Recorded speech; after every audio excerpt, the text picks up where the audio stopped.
Hola, ¿qué tal? ¿Cómo están? ¿Cómo estás, Gaby? ¿Cómo Bueno, estás, Mati? Lauti, ¿qué onda? Muchas gracias, gente, por estar acá nuevamente acompañándonos en una nueva masterclass.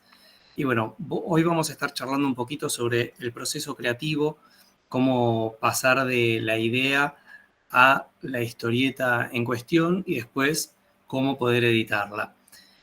Van a ver que tenemos un montón de variedades y un montón de posibilidades que nos brinda el lenguaje de la historieta. Afortunadamente, como se trata de un lenguaje en el que está implicada dentro de todo poca gente, a diferencia del cine, por ejemplo, donde hay un montón de personas que trabajan y que están implicadas en el proceso, es un arte narrativo donde no podemos dar tanto lugar a la improvisación o al azar, mientras que en la historieta sí. Puntualmente hoy voy a estar hablando de dos de mis últimos libros. Uno de ellos es Macabros, que lo tengo por acá. Esta es la reedición que salió ahora por la editorial Black Cat, pero que ya tuvo ediciones anteriores. La primera de todas fue esta, que salió en el 2020 por otra editorial que se llama Libera la Bestia. Tiene una tapa muy rara, como ustedes verán ahí, cuando le pega la luz se ve el título. Y bueno, acá la luz no me acompaña, pero si tuvieran este librito en mano, también verían que depende de cómo le pega la luz, aparece una carita. Y este libro que salió en el 2020, después lo pudimos vender a España y salió esta edición en España el año pasado, gracias a la editorial Tengu. Esta es la imagen que aparece en la tapa anterior que les mostré. Esta es edición tapadura. Así que bueno, vamos a estar charlando un poquitito antes de llegar al objeto libro, qué es lo que pasó. Bueno, vamos a charlar un poquito de Macabros. Macabros se editó en el año 2020, la primera vez acá en Argentina. Voy a estar mostrando unas imágenes para no aburrirlos y que solamente me vean a mí, así que vamos a proyectar esto. Mientras les cuento, es un libro que lo empezamos a trabajar en el mismo año 2020 con el guionista. El guionista es Pablo Stanichi, es un guionista argentino que publica acá tanto prosa como historietas y ha publicado varias veces en el exterior, en España varias veces y en Estados Unidos principalmente, donde ahora está trabajando en miniseries y demás. Bueno, lo que ocurrió con Macabros fue que yo en ese momento estaba con un tipo de dibujo muy experimental, estaba trabajando con muchas aguadas, carbonillas, distintos materiales, algunos muy poco convencionales para la historieta, y estaba trabajando más bien como autor integral, porque ese es otro tema importante a la hora de hablar de historieta, que es un medio, es un arte que permite tanto obras en conjunto, como las que vamos a charlar hoy, como otras obras que uno puede trabajar de forma individual. A eso se le dice ser artista o autor integral, que es cuando uno hace el guión y los dibujos. Yo venía trabajando de forma integral, ¿no? Y en un momento me escribe Pablo, yo venía publicando webcomics, ¿no? O sea, historietas que salían en formato digital, y me escribe Pablo, yo veía siempre que en Facebook, o sea, les estoy hablando de hace 200.000 años, siempre me ponía likes, me dejaba algún comentario, siempre con buena onda, compartiendo mis laburos. Y un día me manda un mensaje privado y me invita a participar de una antología de terror en la que él venía trabajando. Y yo no quería trabajar con nadie, estaba medio cansado, quería tomarme un tiempito de descanso y quería seguir trabajando solo principalmente. No tenía ganas de hacer libros grandes y mucho menos con otras personas. Pero acá me dice son historias cortas de 8 páginas, 12 páginas y es una antología. Una antología es un libro donde hay muchas historias cortas. Y son famosas también las revistas de antología, como lo que fue acá la revista Fierro, por ejemplo, que es una revista donde hay muchas historias cortas que empiezan y terminan, pero que son de distintos autores, ¿sí? También hay antologías, como por ejemplo los libros de Julio Cortázar, por hablar de un escritor, donde todas las obras son de la misma persona. Pero por cómo me redactó el mensaje Pablo, yo pensé que me estaba invitando a formar parte de una antología donde éramos muchos autores y el único núcleo en común era él, ¿no? Como guionista. Y como me dice que son historias cortas, acepté. Bueno, llega una instancia en la que me tira flores, de que estaba muy contento de trabajar conmigo y demás. Y charlando un poco me dice, lo que a mí no me gusta son esas antologías donde hay un solo guionista y un montón de dibujantes. Y ahí me quedo recalculando y digo, pará, entonces hay algo que yo entendí mal. Acabo de aceptar de trabajar en un libro entero, que lo tengo que Perdón, hacer acá yo. entonces, primer tip, si quieren conseguir quien les ilustre, no revelen sus planes de entrada, vayan haciéndolo de a Totalmente, poco. totalmente. Así ahí Pero tienen un... algo que olvidé mencionar y que me parece es muy lindo de la masterclass que vamos a charlar hoy, que vamos a tener hoy, es que los dos libros son fruto de la suerte y del azar, de cosas no planeadas, como esto que les acabo de contar. Bueno, ahí le digo a Pablo, che, mirá, yo te había entendido mal, pero la verdad es que no me daba para abrirme del proyecto porque después de todas las cosas lindas que me dijo, sentía que le iba a romper el corazón. Entonces, ahí tenemos la otra, el otro factor suerte, que yo le digo, mira, hagamos una historia sola y cuando consigamos editor, recién ahí voy a dibujar todas las demás. Pablo acepta. Yo no sabía de que Pablo tiene un superpoder, que es que si él fuera un X-Men, su superpoder claramente sería poder conseguir editor a la semana, porque es así. A veces cuesta mucho conseguir editor, pero Pablo siempre a la semana consigue a alguien. Entonces terminé de dibujar la primera historia, que es la que estamos viendo ahora en pantalla. Bueno, entonces Pablo, yo termino de dibujar la primera historia, que es esta que tenemos acá, que se llama Herencia. Y bueno, le entrego los archivos y él a la semana me dice, bueno, conseguí editorial, es Libera la Bestia, yo ya lo conocía porque son unos chicos de acá. Y recordemos que estábamos hablando del año 2020, plena pandemia. Y ahí en la pandemia, en lo que es la historieta argentina, hubo un sacudón muy importante y que tiene que ver con cosas que vamos a charlar más hacia el final de la masterclass, que es el tema de la distribución y el circuito, ¿no? Por donde se mueven nuestros libros.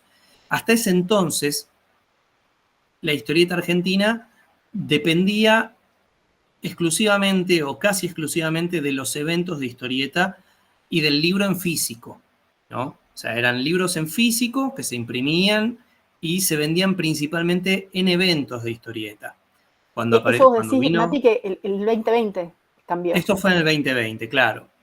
Cuando irrumpe la pandemia, nos obliga a todos los que formamos parte del ambiente de la historieta argentina a repensarlo, ¿no? Repensar los circuitos de distribución y de comercialización de las obras. Y ahí hubo como una explosión enorme de webcómic en lo que es la historieta argentina. Ya hubo otros intentos de darle mucha bola al webcómic, porque esto es una crítica que hago yo, la historieta, no la historieta argentina, la historieta a nivel mundial es de las pocas artes que todavía no logró encontrar un paralelo en formatos digitales. Por ejemplo, la música sí.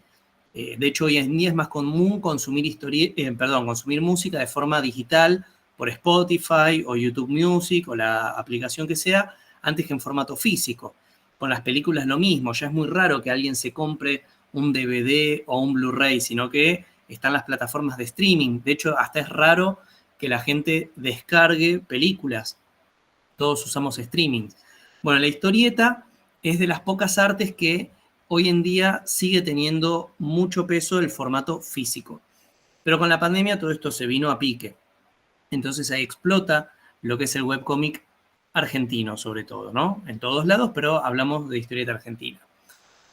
Y Libera la Bestia, la editorial que nos publica, tiene una idea muy linda que es hacer una revista de antología digital, paga, ¿no? O sea, el lector tenía que suscribirse o comprar las revistas una por una, pero ya estaba planteado desde el principio que iban a ser solamente 6 números, nada más. Entonces nos compran la idea, nos compran el proyecto Macabros para formar parte de esa revista. Íbamos a ver 3 duplas creativas que íbamos a estar en los 6 números y después el resto de los participantes iban a ser autores principalmente noveles, o sea, autores que estaban dando sus primeros pasos. Esta revista se llamó Bestia Suelta, así que ya sabíamos que íbamos a tener trabajo para los próximos 6 meses. Así que bueno, mes a mes fuimos haciendo una historieta nueva de Macabros y publicándola de forma digital. Ahora bien, ¿de dónde salieron las ideas o de qué se trata Macabros? ¿Cómo fuimos trabajándola? Macabros es principalmente una historieta, una antología, como ya dije, de terror. Son todas historias de terror y horror, de distinto tipo. Hay de venganza, hay de body horror, hay de slashers, hay de terror más psicológico, hay de terror más que tiene que ver con brujerías y con hechizos. O sea, es bastante variado y todo eso viene más de parte de Pablo, que es el guionista. Yo acá tengo que hacer una confesión, que no soy fan del terror para nada. De hecho, es un género que no me gusta consumirlo.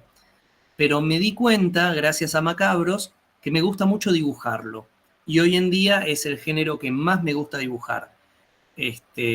Lejos es lo que más me gusta dibujar.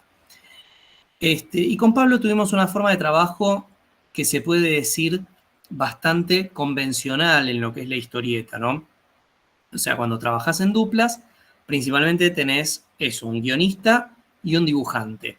Después, si hablamos de lo que es, por ejemplo, historieta norteamericana, tenemos guionista, dibujante, entintador, colorista y letrista. Hay un montón de gente implicada. Acá en la historieta argentina se suele como máximo separar en 3, un guionista, un dibujante y un colorista, no más que eso. Pero bueno, en este caso trabajamos solamente 2 y yo me ocupé de todo lo que es la parte artística.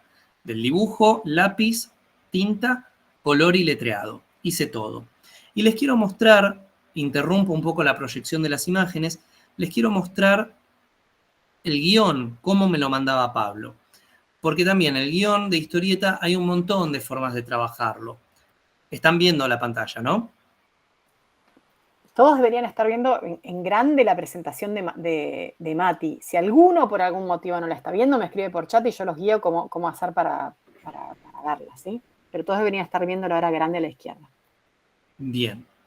Bueno, esto que les estoy compartiendo acá es un guión técnico escrito por Pablo para uno de los capítulos de Macabros. El guión de historieta, hay un montón de formas de trabajar.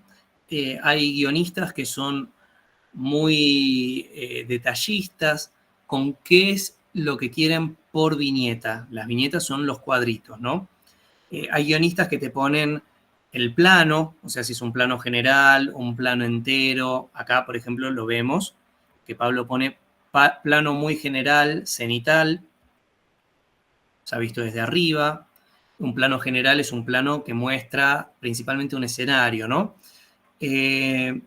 Muchas veces te ponen esto también, el ángulo de la cámara, te ponen específicamente qué es lo que hay que ver, cómo hay que verlo, quizás un detalle de cómo es el personaje, cómo está vestido, sus rasgos faciales, qué tipo de cuerpo tienen, etcétera, etcétera, etcétera.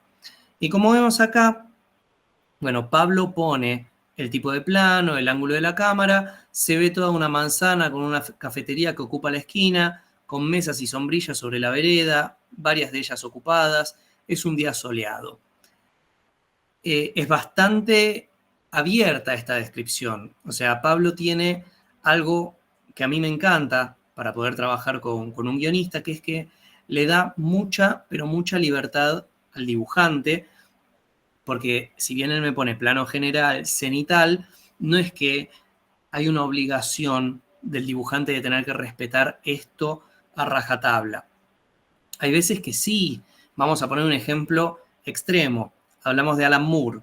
Alan Moore es un guionista inglés de historieta, súper famoso por haber escrito Watchmen, V de Vendetta, La Cosa del Pantano, Prometea. From Hell, bueno, un montonazo de obras impresionantes, y además, si no es el mejor guionista o el guionista más importante de la historia, de la historieta mundial, le debe estar pegando en el poste, así que les recomiendo muchísimo que vayan a buscar algo de Alan Moore, porque es impresionante. Y tiene varios trabajos publicados acá en Argentina, que de hecho si se compran las ediciones de él, sobre todo la de Watchmen o la de Killing Joke, o La broma asesina, una historieta de Batman, son ediciones que acá salieron con bonus, con unos extras, y parte de esos extras son algunos guiones de Alan Moore, porque son guiones tremendos. O sea, la descripción de una viñeta de Alan Moore puede llegar a ser una carilla de Word. Escribe muchísimo y detalla muchísimo, pero ¿qué es lo que pasa? Las historias de él están plagadas de easter eggs, ¿no? De sorpresas, de citas, de cosas que van a tener repercusión mucho más adelante en la obra, y es tan increíble cómo piensa, cómo planifica sus historietas, que es importante darle bolilla a cómo escribió él el detalle de esa viñeta y tratar de seguirlo lo más fielmente posible, ¿no? En todas las personas que no son Alan Moore, o sea, de él para abajo, siempre está la posibilidad de que los dibujantes nos abramos un poco o hagamos una interpretación más libre de ese guión, ¿no? Me acuerdo claramente una vuelta, Enrique Breccia, que es un dibujante excepcional argentino, muy, muy, muy capo, él hablando sobre este tema justamente dice, bueno, que el guionista, cuando trabaja con él, que se ocupe de la poesía, que se ocupe de las palabras, ¿no? Del texto. De la parte gráfica me ocupo yo. Entonces dio a entender de que claramente a este tipo de detalles no le da mucha bola. También tenemos casos como los de José Muñoz, que es otro dibujante impresionante argentino, junto con Zampayo, que son una dupla creativa que hace años y años, décadas, que trabajan juntos, más de 40 años trabajando juntos, que José Muñoz ha contado que él lee la página, lee el guión, dice, bueno, sé que tiene que pasar tal y tal cosa. Y el tipo empieza a dibujar, y se ceba, se engancha, y empieza a dibujar lo que tiene ganas, y hace quizás un plano general lleno de personajes, de detalles, de cositas, y cuando vuelve al guión dice, uy, yo tenía que hacer al personaje en una cafetería charlando con el otro, y se olvidó, y dibujó una calle con un montón de personajes paseando. Entonces agarra y aprovecha ese accidente para dibujar una cafetería en el fondo, chiquitita, y pone el globito de texto saliendo de esa cafetería.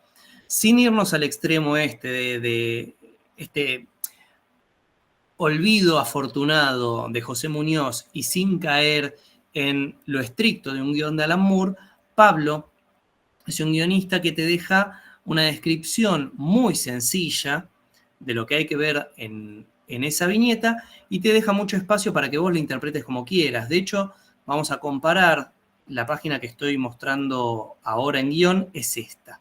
Vamos a ponerlo uno al lado del otro para que lo puedan ver. Entonces tenemos viñeta 1, la cafetería, claramente al plano cenital no le di mucha bolilla.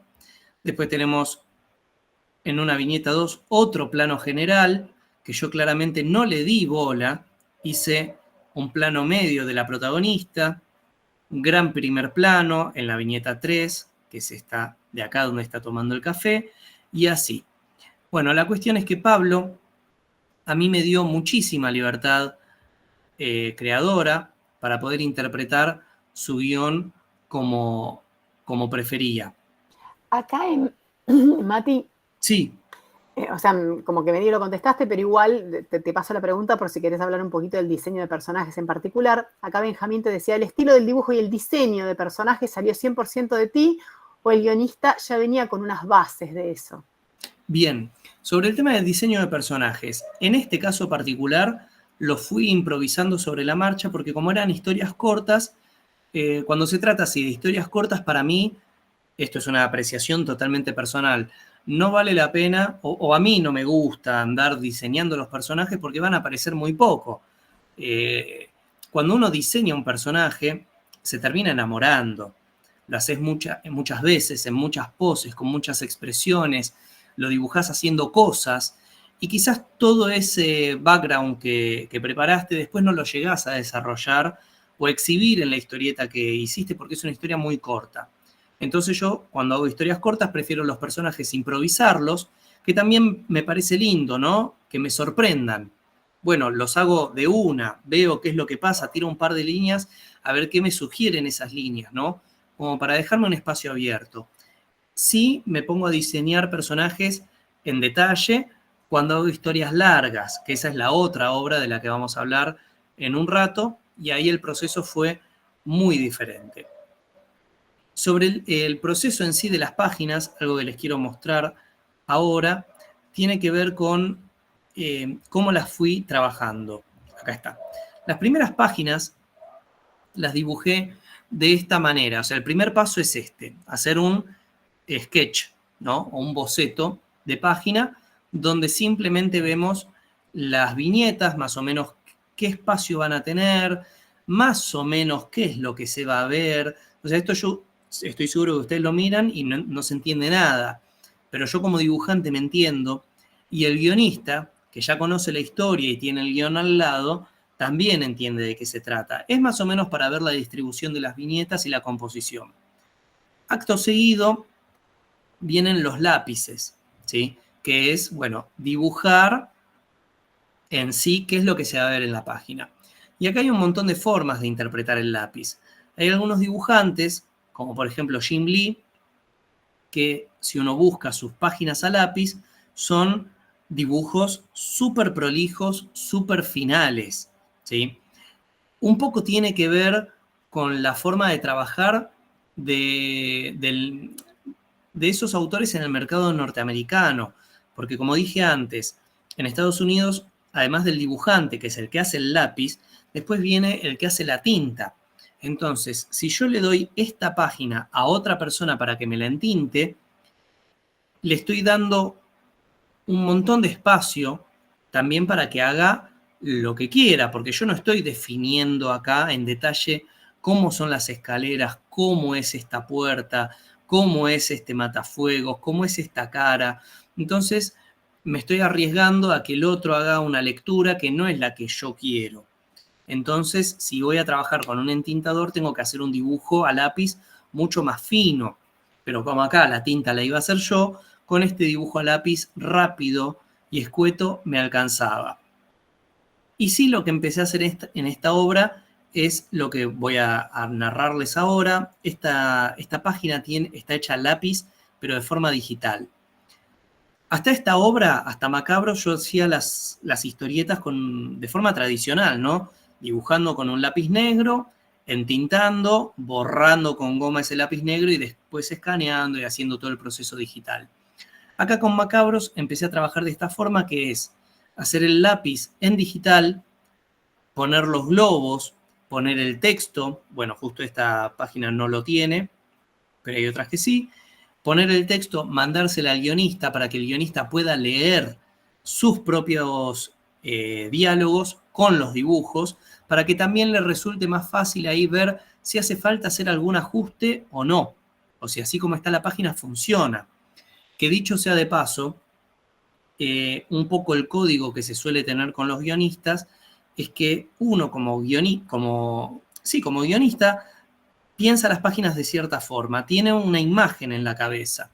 Y nosotros cuando recibimos el guión siendo dibujantes, hacemos otra interpretación y muchas veces nos permitimos, y los guionistas nos permiten afortunadamente, fusionar viñetas o desdoblarlas. Quizás hay una secuencia que el guionista la pensó en una sola viñeta y nosotros, estando en la página, nos damos cuenta de que funciona mejor haciendo dos viñetas para contar eso mismo.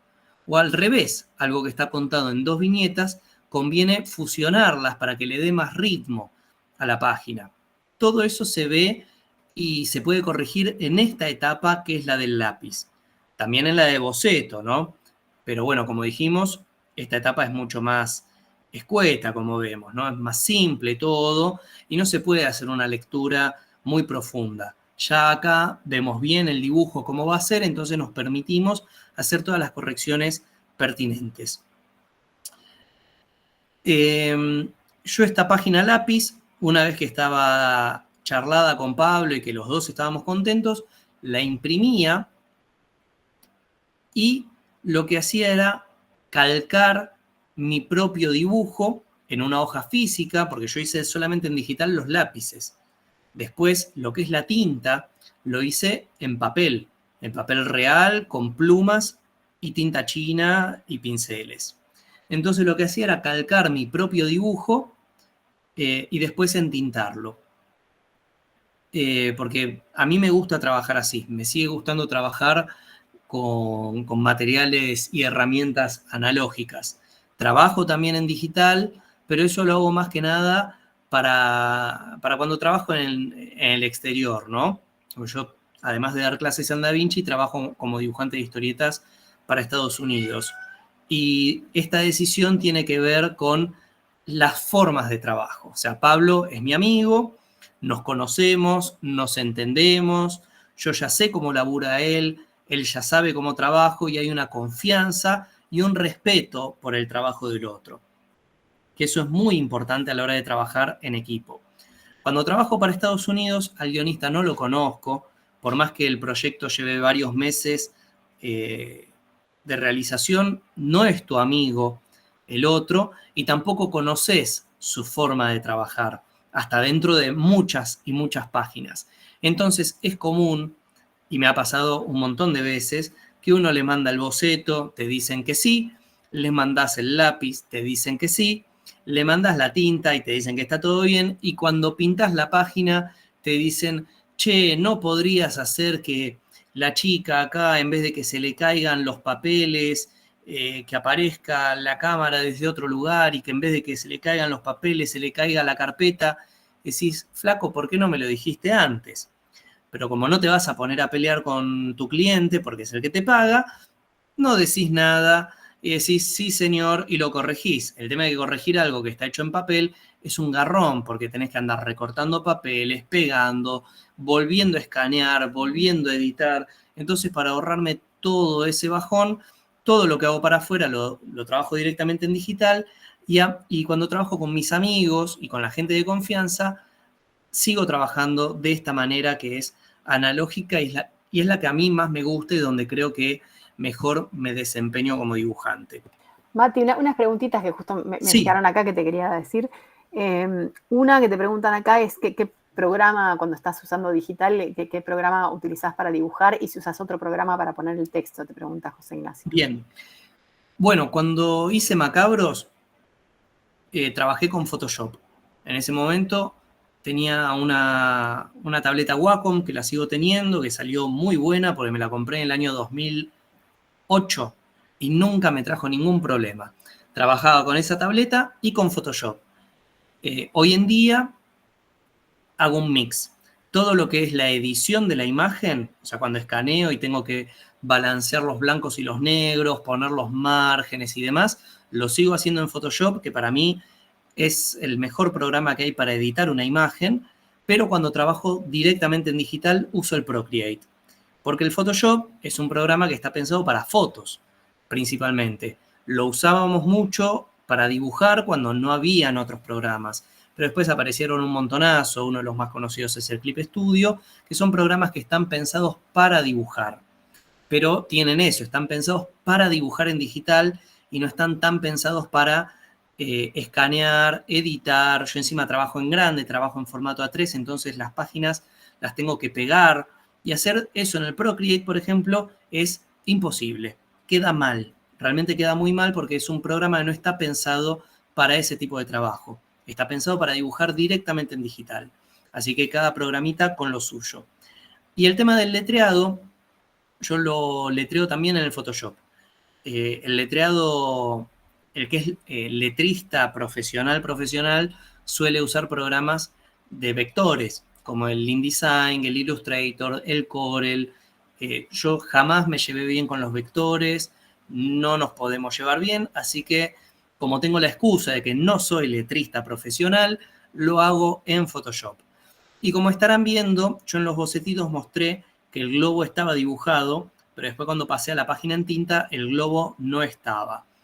En este caso, los globos también los hice en digital, porque te permite moverlos, porque a lo mejor uno a veces dice, el globo acá va a quedar perfecto, y después cuando terminas la página te das cuenta que no queda tan bien el globo donde te lo imaginaste, así que para poder acomodarlo y hacer arreglos, decidí pasarlo todo a digital. Y lo que es el color, que fue la última instancia de trabajo para esta obra, yo decidí trabajar con lo que es la paleta reducida. Hay principalmente dos formas de entender el color, la forma de colorear. Una es el color descriptivo, ahí trabajas con color local, que es el color real de las cosas. Bueno, el tronco del árbol es marrón, la copa del árbol es verde, obviamente hay un montón de marrones y hay un montón de verdes, pero la copa de un árbol no es violeta. No hablamos de árboles que las flores sean violetas, no hablamos de un árbol el más común de todos. Y las piedras son marrones y el pasto es verde y la tierra también es marrón y así. Eso es un color descriptivo y se le dice también color local. Esa es una forma de entender los colores. Por ejemplo, los norteamericanos trabajan mucho el color de esa forma. De hecho, si ustedes se fijan, y voy a dar un ejemplo muy, muy concreto, La broma asesina, esta historieta que yo mencionaba antes de Batman de Alan Moore, la versión original, que es del año 86, si no me equivoco, tiene un color más expresivo. O sea, los colores de las cosas van cambiando según la escena. En la edición que salió hace un par de años, que es una edición aniversario y que está recoloreada, Batman tiene su ropa gris y su capa azul, esté donde esté. Si es de día, si es de noche, si está en la baticueva, si está en un exterior, si está adentro del trencito de la alegría que en una parte pasa, no importa dónde esté Batman, siempre tiene el mismo gris para la ropa y el mismo azul para la capa. A mí eso no me gusta, porque no es real. Para mí no es real. ¿Y quién, Para mí digo, se no. puede, eso me pregunto, si alguien hace un trabajo de determinada manera, ¿está bien que lo retoquen? O sea, ¿se puede retocar el trabajo porque, digamos, meterle mano a algo que hizo un Acá lo artista que en particular? pasó son dos cosas. Primero, que los norteamericanos hace un tiempito ya que vienen sacando ediciones aniversario de obras importantes, como La broma asesina, Watchmen o Sandman, que son historietas que en su momento, también por la tecnología que había en esa época, los colores no son los más felices. Entonces ahora se les está dando otro coloreado, también más acorde a las herramientas digitales y al gusto del público que tenemos, ¿no? En su momento, Brian Boland, que es el dibujante de La broma asesina, quería pintarlo él, y por temas de tiempo, que no llegaba, le encargaron el color a otra persona. Por eso lo pintó otro colorista. Y bueno, ahora como es la edición aniversario y Brian Boland es una eminencia, que anda a decirle a Brian Boland, no, ¿sabes qué? No te lo vas a pintar vos. No hay forma. Brian Boland hace lo que quiere. Entonces, bueno, acá sí, se pudo. En lo personal, me gusta más la versión original porque tiene la forma de trabajar el color que es la que a mí me gusta, que es la que usé en Macabros, que es un color más expresivo, más que descriptivo. Y dentro de ese color expresivo, que hay también varias formas de entenderlo, yo usé lo que es la paleta reducida. ¿Qué es paleta reducida? Esto que están viendo en pantalla, que por página elegí 2 o 3 colores y con esos 2 o 3 colores pinté toda la página. Porque ¿qué es lo que pasaba también? No solo que a mí me gusta trabajar las historietas de esta forma, sino que dentro de la antología que es Macabros, cada historia tenía que tener su identidad, porque no tratan todas de lo mismo. Como ya dije, tienen distintas formas de entender el terror y cada una tiene un clima diferente. Y ese clima se da con el color. Entonces yo hice eso, elegí 2, 3 colores y con esos colores por página pintaba la totalidad. De ¿Esto es hecho, algo, Mati, lo de los colores que tienen que hablar previamente con la editorial, por ejemplo, en cuanto a cómo va a ser la edición, si pueden trabajar después, esto lo van a poder llevar no, a término o no? ¿Es algo que vos le planteas después? La editorial se va a tener que adaptar a tu estilo. no, es algo bien del autor. También ahí entran otros factores que tienen que ver con que si uno, por ejemplo, tiene... A ver, el color también va muy de la mano con el género que estás trabajando.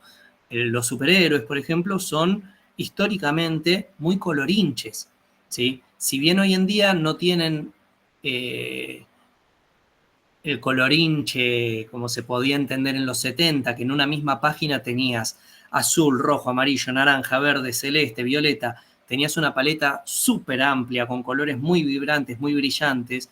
Si bien hoy en día los superhéroes tienen como un criterio un poco más trabajado del color, siguen teniendo esta cosa de mucho efectito, degradés, luces de colores, sombras de colores, hay mucho color. No vas a trabajar una historieta autobiográfica con ese tipo de coloreado. Las historietas autobiográficas se suelen trabajar con otro tratamiento del color.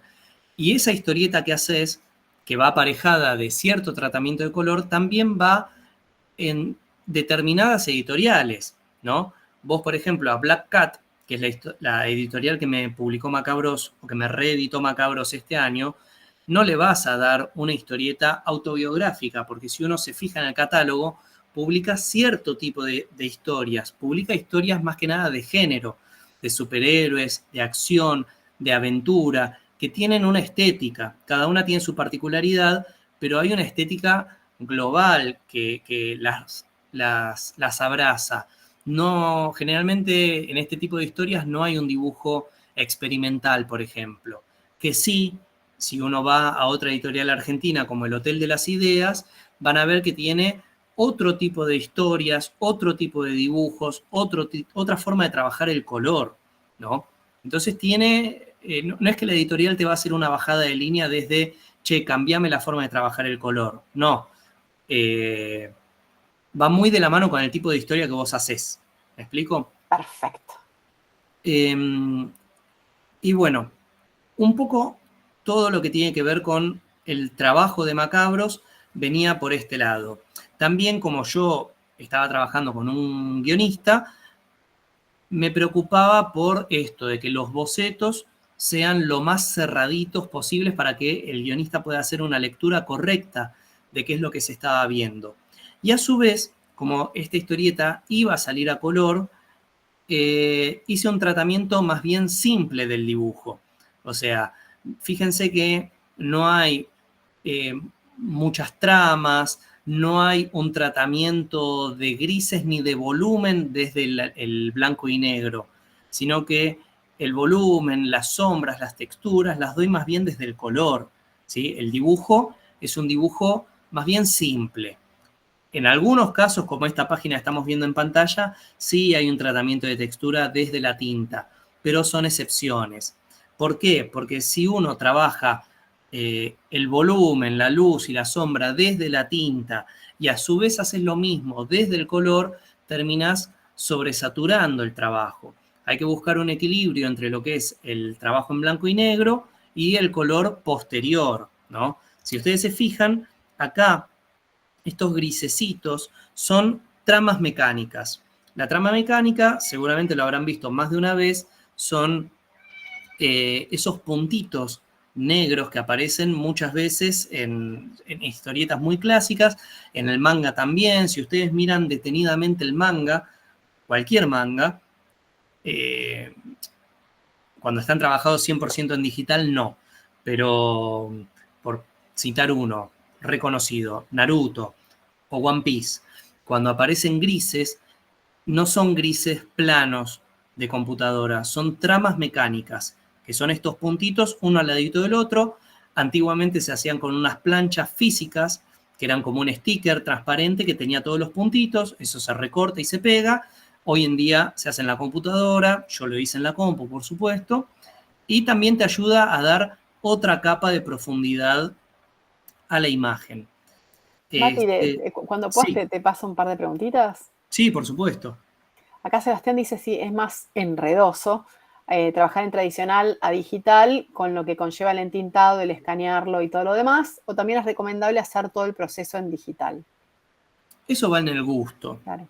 A mí, por ejemplo, si bien hago de las dos cosas y disfruto de las dos cosas, cada una tiene sus posibilidades también, ¿no? Ahora, no sé, hay veces que trabajo en digital y estoy usando una brocha que me encanta, que te da una textura de óxido, ¿no?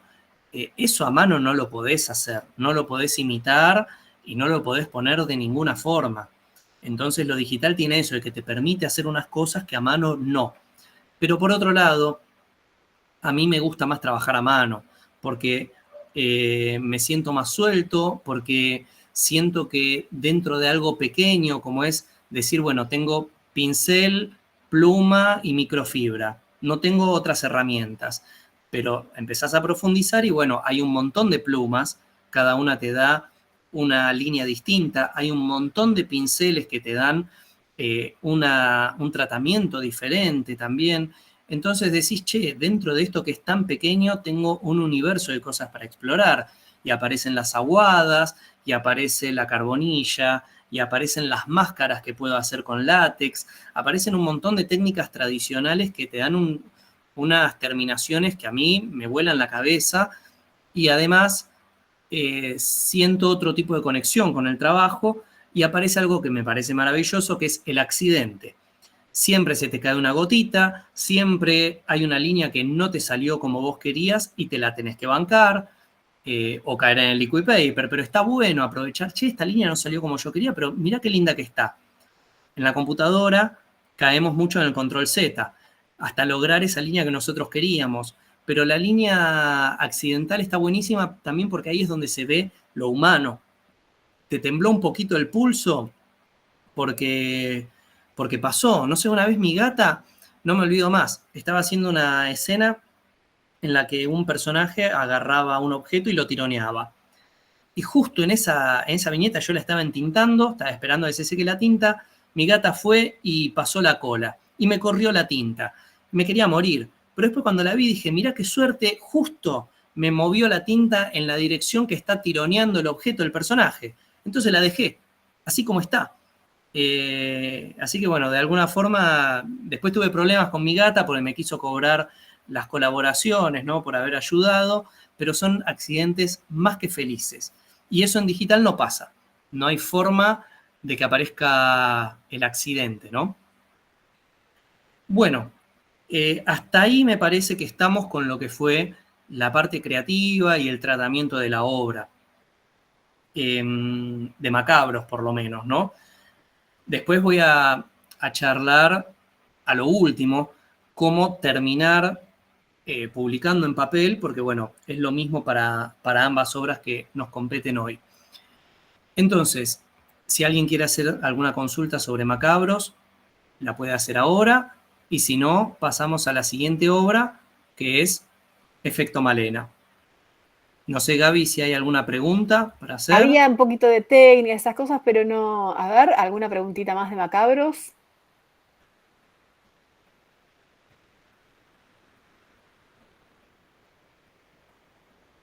Yo diría que vayas pasando Efecto Vamos Malena y avanzando cualquier con cosita Efecto Malena.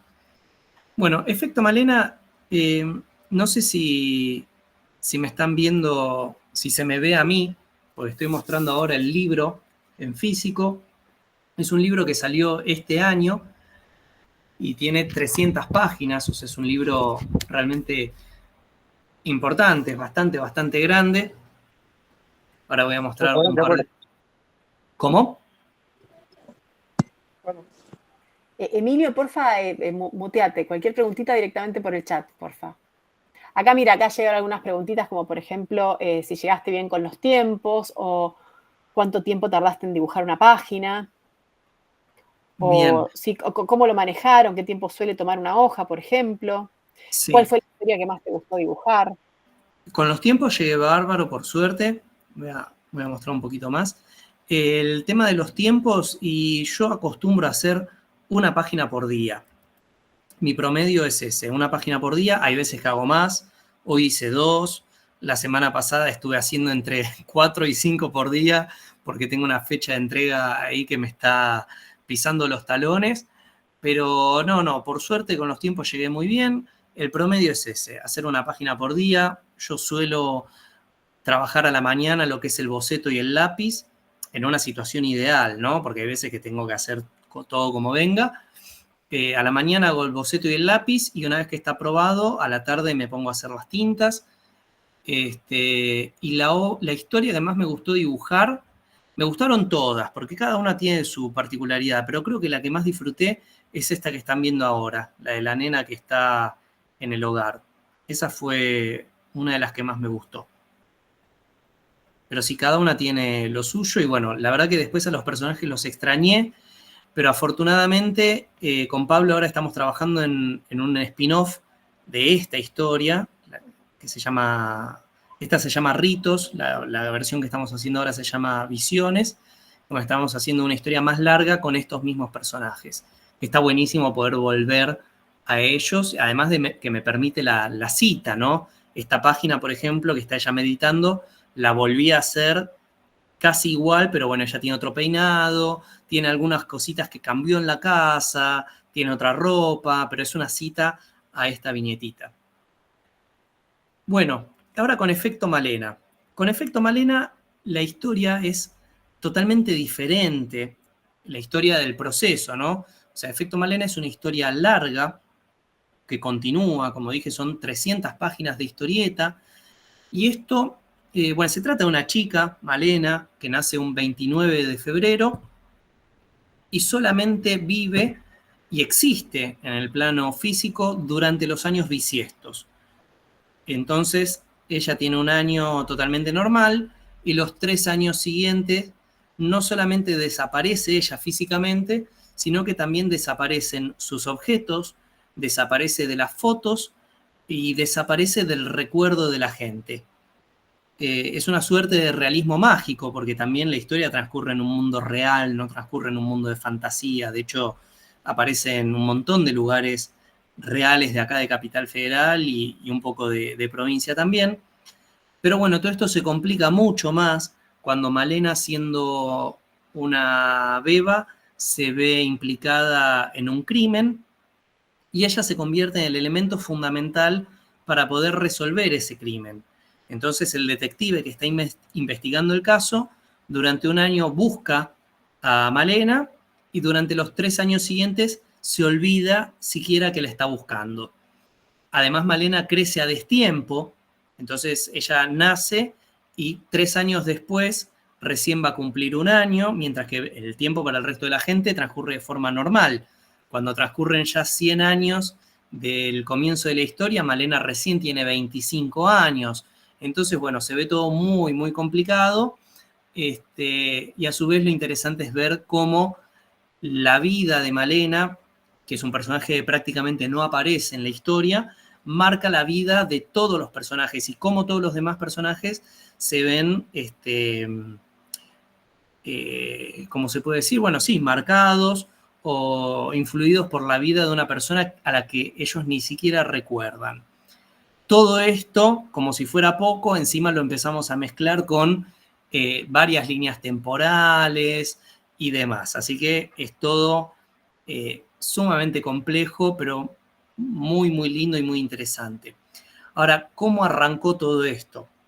Efecto Malena es una historieta que la trabajamos en conjunto con Rodrigo Canessa, que es un amigo guionista con el que él, a diferencia de Pablo, que la primera obra que hicimos fue Macabros, con Rodrigo ya habíamos trabajado en algunas cosas, habíamos hecho nuestro primer libro juntos, que fue Hank Folder, que hablando de la suerte, un día lo publicamos en Behance gratis, lo vio un editor de Italia, le gustó y nos lo quiso publicar y salió publicado en Italia. Así que bueno, no hay que menospreciar la suerte y el azar como un elemento más, ¿no? Después hicimos una historieta más experimental que se llamó Entre Pisos, donde ahí también me parece que hay algo importante. Hank Folder lo trabajamos de la misma forma que trabajé Macabros con Pablo, con un guión tradicional donde el guionista tiene la idea completa de toda la historia y te pone, bueno, página 1, viñeta 1, se ve tal cosa, tal personaje dice esto y así. En la segunda historia que trabajamos juntos, que fue Entre Pisos, era una cajita con varios fanzines, donde cada fanzine, cada historia corta, la trabajamos de una manera distinta. Habían veces donde el guión estaba totalmente improvisado, otras donde yo dibujaba una página y lo obligaba a Rodrigo a que dibuje otra.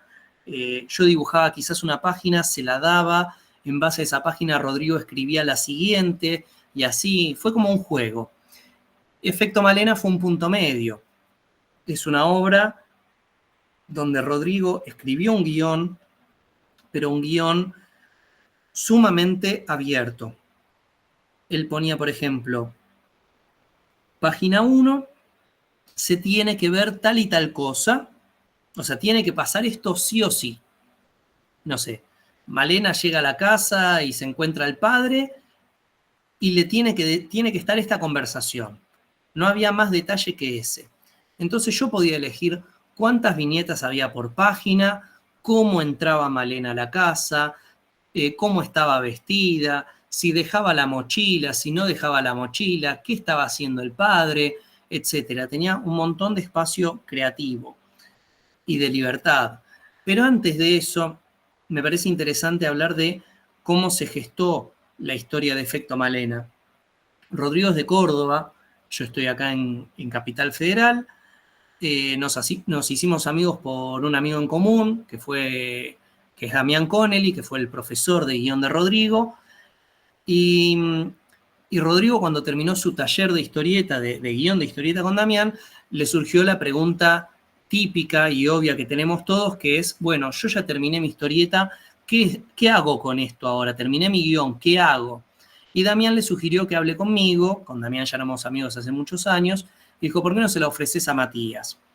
Me escribe por privado de Facebook, que aparentemente es un gran espacio para terminar metiéndote en hermosos problemas creativos con otras personas que no conoces, y me manda el guión de Hank Folder. Me dice, che, tengo un guión, ¿lo querés leer? Bueno, dale.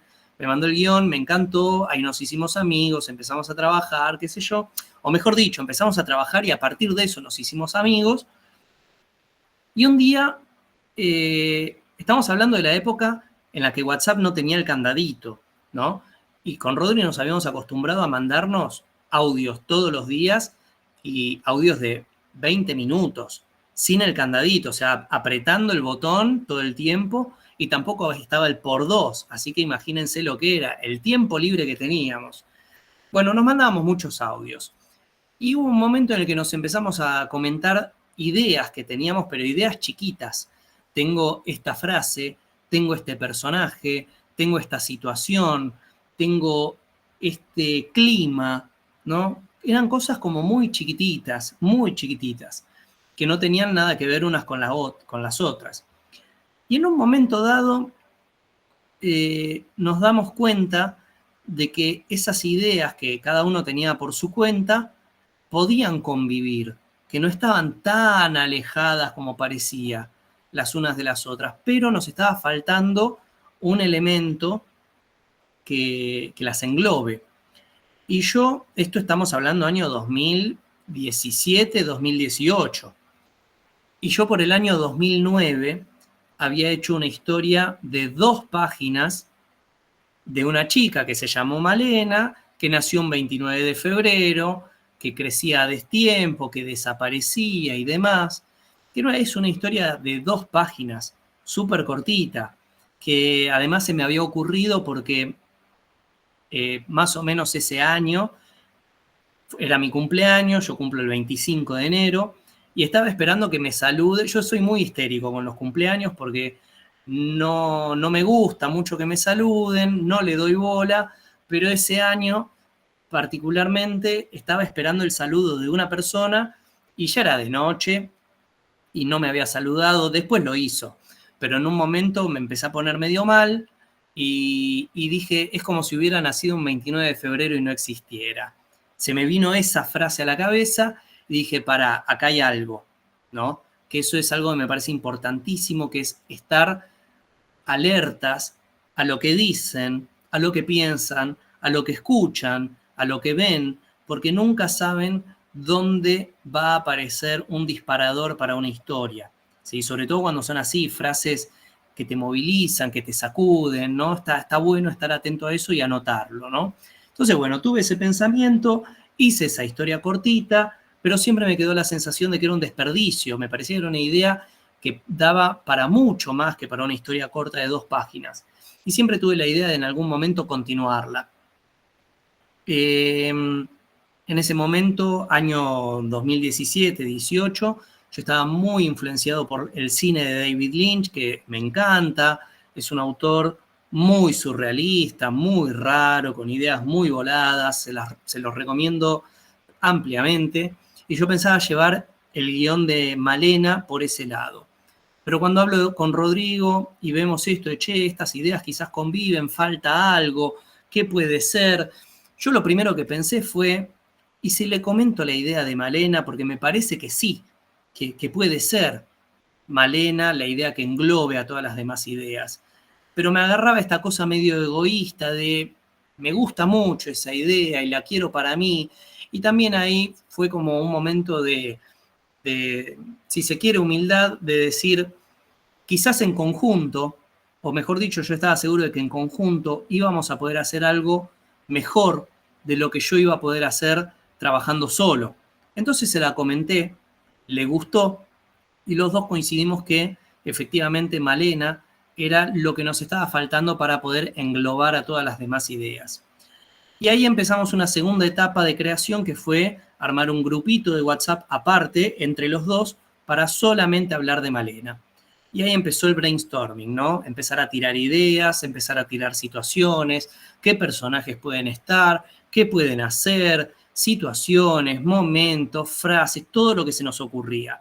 Hasta que llegó un momento en el que Rodrigo dijo, bueno, basta, ya tenemos suficiente.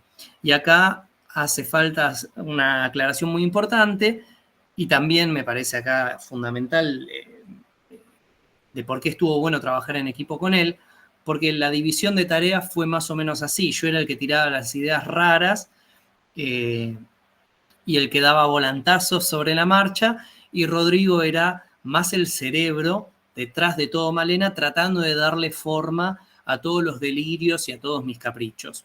Entonces Rodrigo en un momento dijo, che, basta, ya tenemos un montón de material como para poder hacer una historia.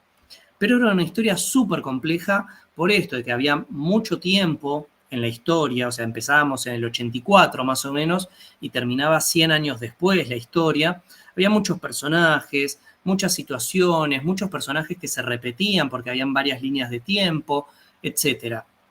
Y yo además, lo que le dije a Rodri era que quería participar como co-guionista. Yo no quería que él solo hiciera la historia, sino que yo quería estar implicado en el guión. Entonces, de alguna forma podemos decir que, o más que en el guión, en el argumento, la historia general de Efecto Malena la hicimos entre los dos. Y Rodri, de alguna manera, se ocupó específicamente de los diálogos. Entonces ahí empezó una segunda etapa también en pandemia, donde todas las semanas teníamos reuniones por Google Meet y primero hicimos como lo que sería la escaleta, que es, bueno, ¿qué es lo que va a pasar en la historia de Efecto Malena y cómo la vamos a armar? Porque era muy tentadora la idea de ir y volver en el tiempo, por ejemplo. Pero ya nos parecía que era una historia muy compleja como para confundir más al lector. Entonces ahí dijimos, vamos a contarla de forma cronológica, o sea, la historia empieza en el punto A, sigue por el punto B, después va por el C, después por el D, así hasta la Z, en orden. Hay una sola escena que se adelanta en el tiempo, pero es eso, es una sola. El resto está todo contado de forma cronológica, porque nos parecía eso, de que si algo que ya de por sí es muy complejo, si encima lo complicamos más de esta manera, el lector se va a perder y no va a entender nada, y nosotros queríamos que el lector obviamente entienda, ¿sí? Que parece una obviedad, pero a veces a uno también le gusta que el lector se pierda un poquito y que haga interpretaciones más libres, que una los cabos. Pero bueno, Efecto Malena no era una historia de ese tipo. Entonces hicimos la escaleta. que es eso, contar de forma cronológica la historia. Y después empezamos a trabajar capítulo por capítulo. Bueno, en el capítulo 1, ¿qué va a pasar? Va a pasar esto. En el capítulo 2 va a pasar lo otro. En el capítulo 3 y así, uno por uno. Porque también la subdivisión por capítulos nos favorecía mucho la narrativa. ¿Por qué? Porque entre capítulo y capítulo hay un tiempo muerto que vos podés tener. Vieron que eso ocurre incluso en las series de televisión. Termina el capítulo y el capítulo siguiente no siempre retoma desde donde lo dejó. Hay veces que retoma desde otro lugar, empieza desde otro lugar y retoma donde dejó el capítulo anterior más adelante. Y eso narrativamente nos ayudaba un montonazo a contar la historia de Malena. Y ya lo último era, bueno, capítulo 1. Esta situación que vamos a contar, ¿cuántas páginas puede ocupar? 2 páginas. Bueno, esta otra situación, ¿cuántas páginas puede ocupar? 3. Listo. Fuimos ordenándolo de a poquito. Todos los capítulos son iguales, tienen 16 páginas, así que es como que hay una regularidad por ahí. Y el otro... bueno, perdón, antes de pasar a otra cosa. Ahí Rodrigo empieza a trabajar en el guión específico. Yo ahí sí empiezo a diseñar los personajes. La mayoría de los personajes los basé en gente real. Por ejemplo, estos dos que estamos viendo en pantalla, uno es un amigo mío, no tiene exactamente ese mechón, está exagerado. El otro, la señora es una tía abuela de la chica que era mi pareja en ese momento. Hay uno que está basado en Tom York, que es el cantante de Radiohead, y así. Todos los personajes, o la mayoría, están basados en alguien real. ¿Por qué pintó? Porque no sé, yo estaba buscando una actitud en los personajes. Y me pasó eso de ver actores o de acordarme de mi amigo y digo, che, la forma de moverse, la forma de gesticular, me da a este personaje. Entonces me basaba en esa persona para crear al personaje de ficción. Lo mismo de los nombres, yo con los nombres siempre soy muy malo, me cuesta un montón, entonces todos los nombres de los personajes son de alumnos o exalumnos o amigos o quien sea, alguien conocido, porque bueno, no me sale inventármelos. Bueno, una vez que tenía el guión o una suerte de guión, como les conté, donde había mucha amplitud para que yo pueda componer la página como quería, entraba la parte de boceto, que es esto que estamos viendo en pantalla. Que acá, encima, no estaba solamente implicado Rodrigo como guionista, sino que estaban implicados los editores. Esto salió por Editorial Deriva, que los editores son 2, que además también son autores ellos, también son dibujantes y guionistas, y nosotros queríamos que participen de la creación de la obra para tener una mirada externa. Porque un problema que uno suele tener cuando hace sus obras es que se enamora de ideas y a veces esas ideas no son tan buenas, a veces la forma en la que uno los plantea una página, que para uno es clarísima, lo ve alguien de afuera y dice, che, esto no se entiende muy bien, entonces queríamos una mirada externa. Para poder contar con esa mirada externa, yo tuve que hacer bocetos más cerraditos, como estos que estamos viendo, y poner los globos de texto. Y para que los editores y nosotros como autores no nos perdiéramos en este mar caótico, lo que decidí hacer fue a cada mundo, como dije antes, hay varias tierras paralelas, a cada una de esas tierras les puse un color diferente. Que esto después en la obra final no se ve, pero esto en la previa nos servía a nosotros para poder crear la obra y no marearnos. La pista que hay, que esto, bueno, pequeño spoiler, acá por ejemplo en esta página conviven los 3 universos, ¿ven? Oye, el rojo, el verde y el azul. Cuando esto lo tuvimos que pasar a página final, van a poder ver, por ejemplo acá, hay páginas que tienen un margen, perdón, un borde de viñeta finito, hay otras que no tienen borde y hay otras páginas que tienen un borde grueso y hecho a mano alzada. La pista es esa, pero no es fundamental porque Efecto Malena también estuvimos pensando con Rodrigo qué tipo de lectura queríamos hacer. Y con este tipo de obra teníamos 2 posibilidades. algo un poco más libre, que es lo que hicimos, libre de seguimiento y de interpretación, o podíamos hacer algo más cerradito, como lo es Dark. ¿Vieron la serie alemana? Dark es una serie que, para poder entenderla y para poder disfrutarla, vos tenés que saber todo el tiempo dónde estás. Tenés que saber en qué década estás. Y tenés... Yo pensaba en Dark. Y todo ¿Cómo? el tiempo, cuando vos estás contando lo los vericuetos de Efecto Malena, todo el tiempo yo pensaba en Dark. No Claro. podía, o sea, es muy parecido, aparte por lo complicado, y por decías que es una serie, me asombró que la gente pudiera seguir todas las líneas temporales con los personajes en distintas épocas, o sea, pero y el tuyo me re recordaba. Bueno, pero ¿qué es lo que pasa con Dark? Para poder disfrutar esa obra sí es importante saber eso, dónde estás, en qué año, quiénes son los personajes, cómo se vinculan entre sí, quién es el tío de cuál, el sobrino. O sea, en la primera que te perdiste, ya no entendés la historia. Efecto Malena, si bien tiene un orden y tiene obviamente un criterio y está todo súper pensado, también tiene un espacio donde si el lector no sigue al pie de la letra el orden, o si se pierde, tiene una cosa lynchiana ahí, que es que la puede disfrutar igual. Eh, Lynch, como dije antes, que es una de mis mayores influencias, si bien es cineasta, eh, todas mis mayores influencias vienen de lados que no son la historieta. David Lynch es uno de ellos.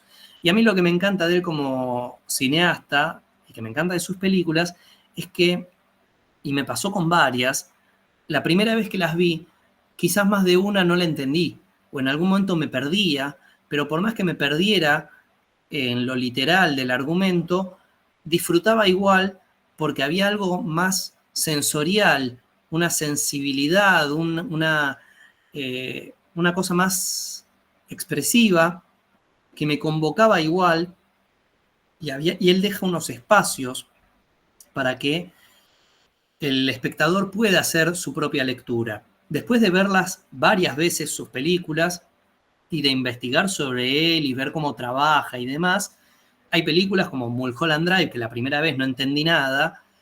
Cuando las vuelvo a ver una, dos, 10 veces, digo, che, esto es clarísimo, ¿cómo es que no entendí al principio?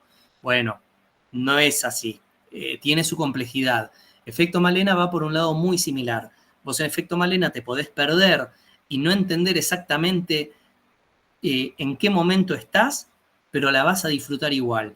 Y aparte es una obra que invita constantemente a la relectura y con cada relectura aparece alguna cosita nueva, descubrís algo nuevo. De hecho, bueno, por suerte es un libro que este año le está yendo muy, muy bien. Tuvo críticas excelentes, un montón de divulgadores de historieta lo han calificado como el libro del año. Así que bueno, estamos muy, muy contentos con todo eso. Pero de lo que estábamos seguros a la hora de crearlo era esto, de que si es una obra tan compleja, tiene que haber un dibujo simple. El dibujo se tiene que entender inmediatamente, no podemos andar con cosas experimentales, no podemos andar con cosas raras, se tiene que entender lo que se ve, ¿no? La complejidad pasa por otro lado. Y para no perdernos, nosotros mismos, porque había veces que era como, che, ¿quién era este? Rodrigo hizo una cosa increíble que fue armar un Excel donde estaban todos los personajes, todos los años, y año por año iba marcando qué es lo que pasaba, dónde estaba cada personaje, cuántos años tenía, que por más que eso después no se ve explícitamente en la obra, sí nos servía a nosotros para que esa obra tenga lógica. Y lo que fue increíble es que cuando yo abro ese Excel, la barrita para poder moverme por el archivo era diminuta y era un despelote. Entonces no tuve mejor idea que imprimirlo. Lo tuve que imprimir en muchas hojas, en muchas partes. Después lo pegué y lo pegué en la pared. Y no sé, ese archivo medía más de 1,5 metros por no sé cuánto. O sea, era una cosa gigante. Pero es como que hay muchísima planificación en Efecto Malena, pero la lectura es una lectura muy amigable, muy llevadera. En ningún momento ponemos año tanto, ¿no? Porque nos parecía que entorpecía la lectura. Entonces la forma de indicarle al lector más o menos dónde está es, bueno, algún mundial, hacer una mención a algún mundial, hacer mención a alguna situación importante del país. En un momento, por ejemplo, aparece el póster de la película Pokémon 2000, entonces vos ya sabés que estás en el año 2000, y así, situaciones por el estilo. Me encanta, igual tú como estás abordando como distintas complejidades, por ejemplo, narrativas que las resuelven con... Me parece súper interesante, Mati, lo que estás Claro, las contando. resolvemos desde el dibujo. En un Desde el momento, por dibujo, inclusive eso ejemplo, de simplificar el dibujo porque la historia es complicada, o sea que hay un montón de cosas que me parece súper útil para claro, el que está abordando ahora una historia, pensando una... es que muchas veces uno cae en eso, ¿no? Como de pensar que el lector está en la cabeza de uno y lo va a entender porque está en tu misma onda. Y no, siempre tenés que tirar alguna punta. Y lo otro que nos parecía importante era que, si bien es una historia de ficción, nos parecía muy lindo que transcurra en Argentina. Queríamos que transcurra en un espacio real y reconocible. Entonces, ahí hubo otra parte del proceso que fue muy linda para mí, que es lo que estamos viendo en pantalla, que era ir a sacar fotos. Las fotos que estábamos viendo recién son del parque Saavedra, ahí en el barrio de Saavedra, y era como, bueno, yo en esa época vivía en Vicente López, de hecho y bueno, frecuentaba ese parque también, ¿no? Aparece el bar donde yo iba a tomar café, aparece el almacén donde hacía las compras, aparecen las calles por las que yo circulaba, ahí está el Hospital Pirovano, por ejemplo, en la primer viñeta, que también está en Belgrano, está cerca, ¿sí? Todo el tiempo nos preocupábamos por eso, ¿no? De que haya un espacio reconocible, un lugar desde el cual el lector se pueda agarrar, y también nos llenó de sorpresas esto porque nos han llegado mensajes de, hey, yo ese bar lo conozco, vivo en la esquina, che, yo por esa puerta, ese barrio me parece que es tal, que es donde vivo yo, y sí, era ese. Entonces, bueno, ahí también nos quedamos contentos de saber que hicimos un buen trabajo. También hay mucho trabajo de documentación porque la obra transcurre a lo largo, como dije antes, de muchos años.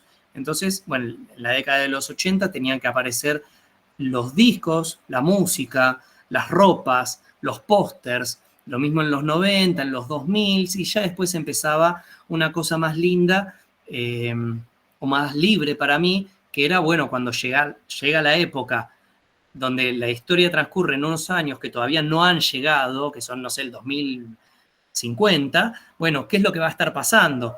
Y hay un detalle muy lindo que nos quedamos cortísimos, hicimos un recital en hologramas de los babasónicos, en una época que los babasónicos ya no van a existir más porque van a tener 200 años, y bueno, hicimos un recital de ellos en holograma.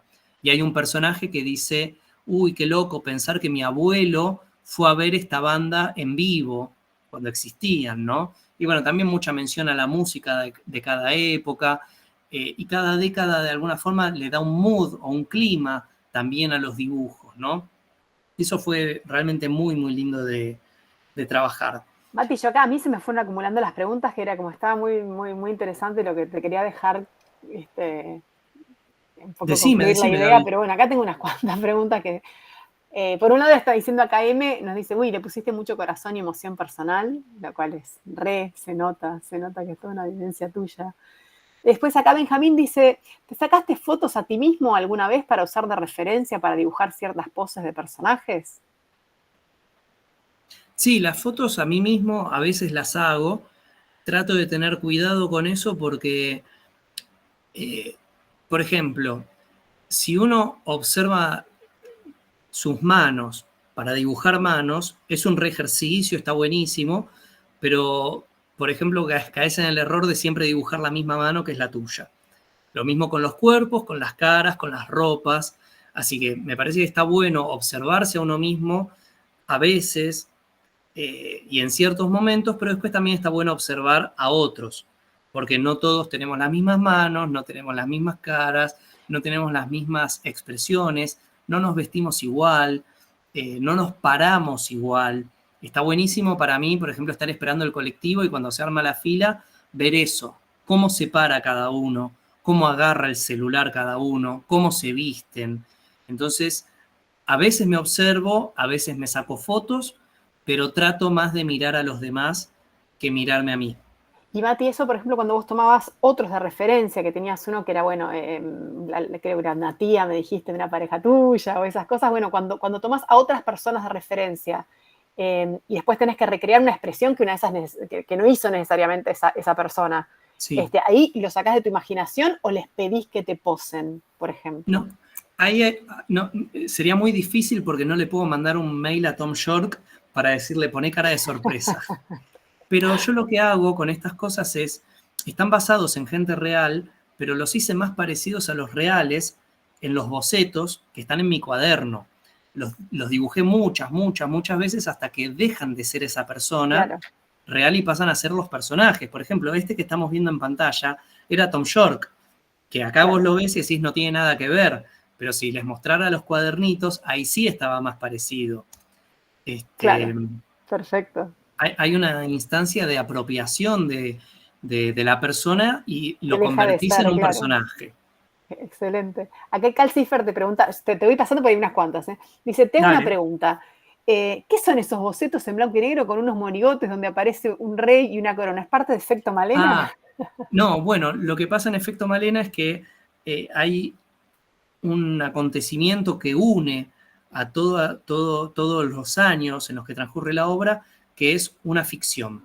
Los padres de Malena eran titiriteros y esas páginas que menciona, que están como bocetadas, están en Aguada y son la representación de la obra de teatro. Obra de teatro que después Malena continúa, como continúa esa historia en forma de novela, y después esa novela hay otro personaje que la adapta a obra de teatro. Entonces es obra de títeres, obra literaria y obra de teatro, que si uno las une, forman una historia más larga y de alguna forma trabajan como analogía de lo que es la historia de Efecto Malena, que tiene mucho que ver con el olvido, con la identidad, con la importancia de lo que hacemos nosotros en nuestra vida cotidiana. Un poco la síntesis de cuál sería el mensaje de Malena tiene que ver con ser responsables de lo que nosotros hacemos, porque nunca sabemos cómo va a impactar en el otro. Malena no es una superheroína, no es un personaje exitoso a nivel, no es un Beatle que cambió la historia de la música y la historia del mundo, no es John Lennon, no es Spinetta, no es Charly García. Es una chica común y corriente que hace teatro independiente y que tiene una vida normal. Pero siendo una chica normal, le cambió la vida a todos los personajes, a todos los demás. Entonces me parece eso, importante de rescatar de la obra. Y pensando en esto, ¿no? De alguien que no existe, las dos obras que para mí fueron las principales y las que más tuve en mente a la hora de crear el clima que quería para Efecto Malena era Monster de Naoki Urasawa y Twin Peaks, que es la serie de David Lynch.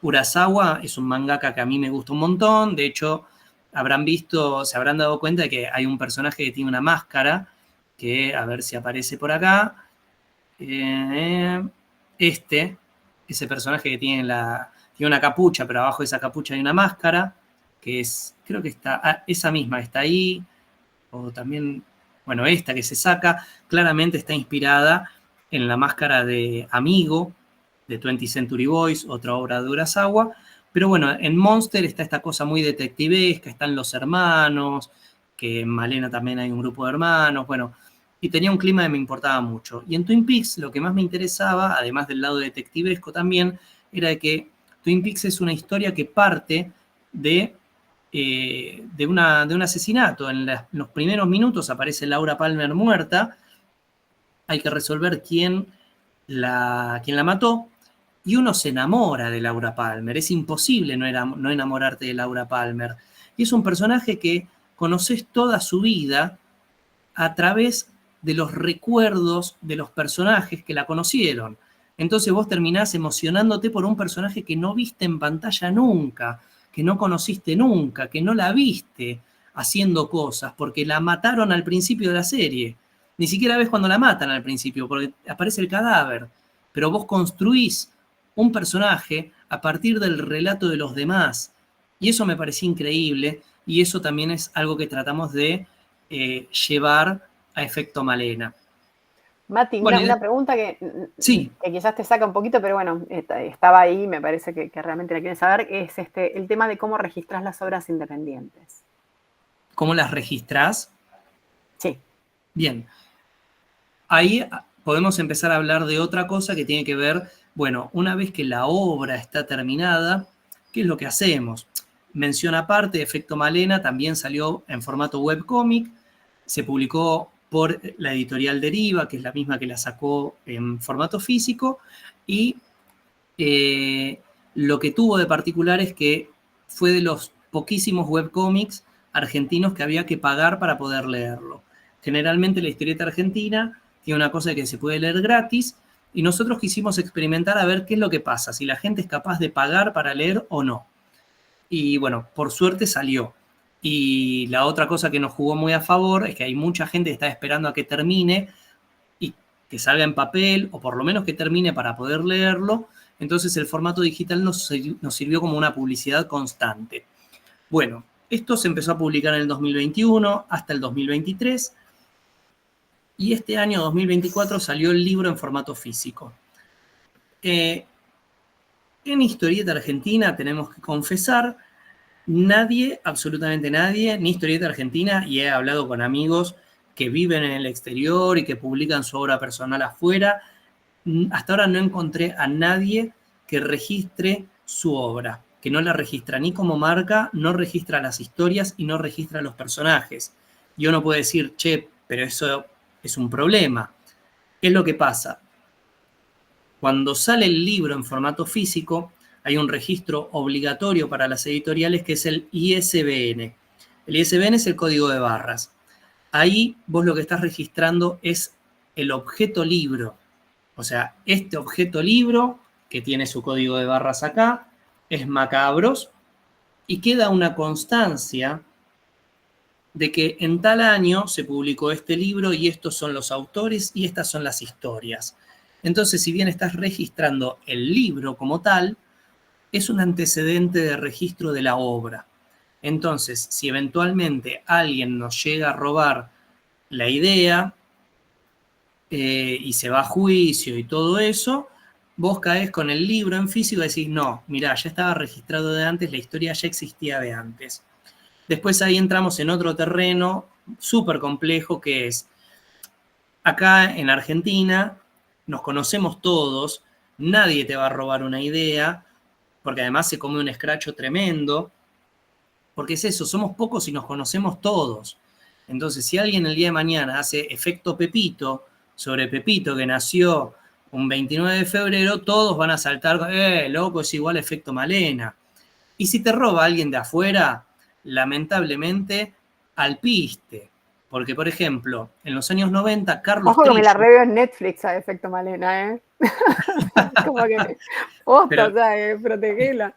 Quiero comentar una cosa que me parece tremenda. En los años 90, Carlos Trillo y Carlos Meglia, dos autores que son una leyenda. O sea, Carlos Trillo es de los guionistas que nos ha dejado de las obras más emblemáticas de la historieta argentina, como El Loco Chávez, Charlie Moon, El Último Recreo, Las Puertitas del Señor López, un montón de obras que son hitos en la historieta argentina. Y Carlos Meglia, que es de los mejores dibujantes que hemos tenido, que ha trabajado para Superman, que hizo unas cosas impresionantes, un nivel aparte impresionante. Ellos juntos en los 90 hicieron Cyber Six, que la hicieron para Italia, y para que se hagan una idea, es la única historieta del mundo no japonesa que tiene un anime, porque Cyber Six la pegó zarpado en Italia, zarpado al nivel de que tenían que hacer 150 páginas por mes, porque salía un capítulo en varias revistas, entonces 150 páginas por mes. Obviamente trabajaban con ayudantes porque no hay persona que pueda hacer tanta cantidad, y en Japón la pegó tanto que le hicieron un anime. O sea, el único anime no japonés que existe en el mundo es de una historieta hecha por argentinos. Así que bueno, imagínense lo que es. y la importancia que tuvo. James Cameron, que soy muy malo con él, y lo voy a decir, James Cameron, que es un director de cine que después de Terminator 2 no se le cayó nunca jamás una idea, no tuvo otra que recurrir al robo, y en los años 90 les robó la idea de CyberSix e hizo su propia versión que se llamó Dark Angel, que era exactamente lo mismo, pero para una serie de televisión. Cuando Trillo y Meglia vieron esto, dijeron, loco, este nos está robando, sale juicio. Pero ¿qué pasa? Cuando te roban de afuera, sobre todo cuando te roban de Estados Unidos, los tipos tienen, bueno, por cuestiones de leyes y demás, tenés que manejarte con las leyes de ellos. Si vos le haces un juicio a un yanqui, tenés que manejarte con las leyes de ellos y tenés que pagarle un abogado de allá.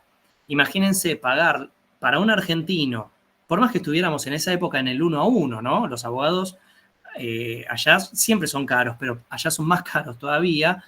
Pagarle a un abogado norteamericano para hacerle un juicio a James Cameron, que tiene todo Hollywood encima, era imposible. Entonces le robaron igual y anda a cantarle a Gardel.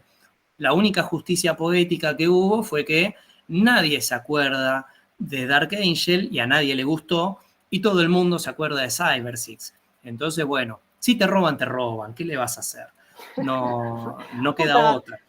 Una cosa, ya nos excedimos un montón. Sí. ¿Les parece? Hacemos, no sé, 5 minutitos más. Hay un montón de preguntas, no vamos a llegar a cubrir todas las preguntas. Yo no sé, Mati, si vos también querías darle un cierre o sí. te paso 5 minutitos más de preguntas. Y Sí, perfecto, Gaby. Yo igual estoy acá atento al reloj. Lo último que iba a decir es, bueno, una vez que está esto, tenés la idea, hiciste la obra, ¿qué es lo que haces con eso? Tenés principalmente dos posibilidades. La primera es autoeditarte, o sea, uno, aparte de ser el autor, ir a una imprenta, pagarse el libro, la imprenta te lo imprime, después vos lo vas distribuyendo. Por suerte, gracias a la pandemia, como dije antes, la historieta argentina siempre fue muy, o mejor dicho, en los últimos años era muy dependiente de los eventos. Con la pandemia, además de aparecer el webcómic y que se le dé más bola y todo eso, apareció una distribuidora que se llama Che, que funciona a nivel nacional. Entonces vos te imprimís tu libro, se lo dejas a Che y ellos lo distribuyen. Y a medida que se va vendiendo, te van rindiendo la plata. Obviamente se quedan con un porcentaje, pero tenés la posibilidad de que tu libro circule y no es un laburo tan de tracción a sangre como era antes, que uno tenía que llevar los libros uno por uno a las comiquerías, estarles encima por si se vendían o no, ir absolutamente a todos los eventos. Ahora autoeditarse es mucho más fácil y podés, si querés, ir a poquitos eventos porque total tu libro está en distribución. Y la otra es lo que hicimos nosotros, que fue preparar un proyecto, o sea, un archivo de Word donde ponés Macabros o Efecto Malena, una síntesis, o sea, de qué se va a tratar ese libro, una síntesis corta. Primero hay una síntesis súper breve de unos pocos renglones y después una síntesis completa de toda la historia. En el caso de Macabros hicimos un breve resumen de cada una de las historias y por último una muestra gráfica, o sea, mostrar páginas 100% terminadas. Y eso lo empezás a mandar a editoriales. A la hora de mandar tu trabajo a editoriales, tenés que hacer un trabajo de investigación, que yo esto siempre en el curso le hago mucho hincapié a los alumnos. No es bueno mandar por mandar, porque si vos le mandás, por ejemplo, a Editorial Deriva, que es una editorial que publica material experimental, obras de autor, historias más raras, si vos le mandás historietas de superhéroes 1, 2, 3 veces, quedás como un salame, vas a terminar logrando que la editorial te bloquee y vas a terminar logrando de que los editores entre sí hablan. No son competencia en sí, son competencia, pero también se hablan. Entonces, che, ¿a vos te mandó un mail Jorgito? Sí, Jorgito es un salame, me manda historietas de superhéroes cuando yo publico otra cosa. Qué salame Jorgito, me escribió el otro día, si es medio nabo no le doy bola. Entonces te juega en contra, mandar por mandar. Hay que hacer un trabajo de investigación que es hermoso ese trabajo de investigación, es ir a eventos de historieta argentina, ver las editoriales que hay, chusmear los libros, decir, che, este libro me gustó, quizás no me lo puedo comprar ahora, pero bueno, ¿quiénes son los autores? Me los anoto, los sigo en Instagram para ver qué más hacen. ¿Quién lo publicó? Editorial tanto. Bueno, lo sigo en Instagram, a ver qué más hacen. Che, la verdad me gusta lo que hace esta editorial y creo que mi trabajo tiene que ver con lo que publican ellos. Entonces le mando a ellos, le mando a este otro, le mando al de más allá, a este de acá, me gusta, pero no tiene nada que ver con lo que yo hago, entonces no le mando. Y vas haciendo así, vas mandando a poco y vas a tener respuestas, ¿sí? Igual siempre para mí lo mejor es, al principio de todo, hacer fanzines, ¿sí? Hacer historias cortas, muy cortas, que empiecen y terminen. eh, y esas historias cortas las puedes subir a internet, puedes imprimirte un fanzine y venderlo en eventos o regalarlo incluso a otros autores, a otros editores, y así a poquito te vas haciendo conocido hasta que cuando llega tu mail a una editorial no es Jorgito el desconocido. Es Jorgito el de este fanzine que estuvo bueno. Vamos a ver qué tiene para mostrarme. Y así. Bueno, Gaby, no sé si habrá alguna pregunta Yo creo, o mira, si... preguntas hubo varias preguntas que por una cuestión de tiempo nos quedaron en el tintero, pero me parece que tendríamos que pasar a la charla informativa porque ya nos fuimos bastante de horario, ¿te parece, Dale, Mati? dale, perfecto. Bueno, antes de pasar a la charla informativa, igual me parece que está bueno que nos digas dónde conseguirlo. Pero yo los ¿Dónde requiero, yo consigo los quiero libros? Efecto Me estaba Malena y olvidando de quiero eso. los dos. Bueno, yo acá les voy a dejar un link que es de una comiquería que está muy, muy cerquita de Da Vinci, está a 3 cuadras. Es una comiquería que se llama Fábrica de Historietas, que además tiene eh, principalmente material argentino. Así que también pueden hacer eso. En vez de ir a un evento, van a Fábrica de Historietas, chusmean y ahí van conociendo los distintos materiales editoriales. En ese link que acabo de compartir van a encontrar Macabros, van a encontrar Efecto Malena y van a poder encontrar otros libros míos. Y esta comiquería además tiene distribución a nivel nacional. Si quieren conseguir las obras en formato digital, Macabros en digital no está más, pero sí Efecto Malena, y eso se puede comprar en la página web de Editorial Deriva, que es la editorial que lo publicó. Y eso después, ustedes, por ejemplo, cuando sacan la obra que ustedes le consiguieron la editorial, ¿cómo negocian, por ejemplo? Que me parece que está bueno. Si uno Bueno, hay está un iniciando, contrato previo. La editorial te manda un contrato donde se especifican cuánto te pagan, que siempre es el 10% del PVP. eso PVP era es lo que te iba a precio de venta al preguntar. público. Claro. Entonces, de ese precio de venta, a vos te toca el 10%. Generalmente te dan un adelanto, más o menos por la mitad de la tirada, y después cada ciertos meses te van rindiendo un porcentaje. Te tienen que decir cuántos libros se fueron vendiendo y pagarte en consecuencia. Y vos también en un caso, por ejemplo, porque vi que una editorial lo tuvo un tiempito y después tuviste la Sí, posibilidad de hacerlo con otra editorial. Por ejemplo, eso, ¿cómo lo manejaron? sí, las editoriales también en el contrato figura que, bueno, son propietarios del derecho de publicación, no del derecho de autor, del derecho de publicación por X cantidad de años. Por ejemplo, tanto en Malena como en Macabro son 5 años. Entonces, durante esos 5 años, la editorial puede reimprimir la cantidad que quiera, la cantidad de veces que quiera. Obviamente, por cada reimpresión te tiene que avisar, tenés que estar de acuerdo, tenés que firmar un contrato nuevo, te tiene que volver a pagar y así. Mati, ¿lo del 10% es 10% para cada uno o 10% Es el 10% para en total? todos y, y bueno, ese después te lo repartís con el guionista. Y cada ciertos meses, bueno, te van pagando las regalías. Después, cuando se termina ese contrato de 5 años, vos podés elegir entre volver a firmar un acuerdo con la editorial o llevarte el libro a una editorial diferente. Eso depende de cada uno. Y por ejemplo, cuando tenés que la pasás a otros países, por ejemplo en España, Es volvés a hacer exactamente un lo mismo. contrato. ¿Es otra editorial o es la misma editorial que lo imprime en España y tenés como las mismas condiciones? No, no, no, es otra editorial. Las editoriales generalmente se reservan los derechos por país. En el caso de la edición que hicimos en España fue diferente porque se guardaron los derechos para toda Europa porque tienen contacto con otras editoriales de Francia, de Italia, de Holanda, de otros países. Entonces se van pasando el material entre ellos y bueno, quizás a raíz de publicar en España nos terminan publicando el mismo libro en Francia, que obviamente nos tienen que contactar, hacer un contrato y demás. Y en España, en nuestro caso, fueron 5 años.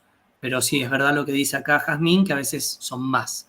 Ya cuando son tantos años, tipo 10 años, a mí personalmente me parece que no conviene, porque de hecho hay casos de autores argentinos que se guardaron los derechos por 10 años, no se los reimprimieron nunca, entonces son 10 años que con tu obra no podés hacer nada.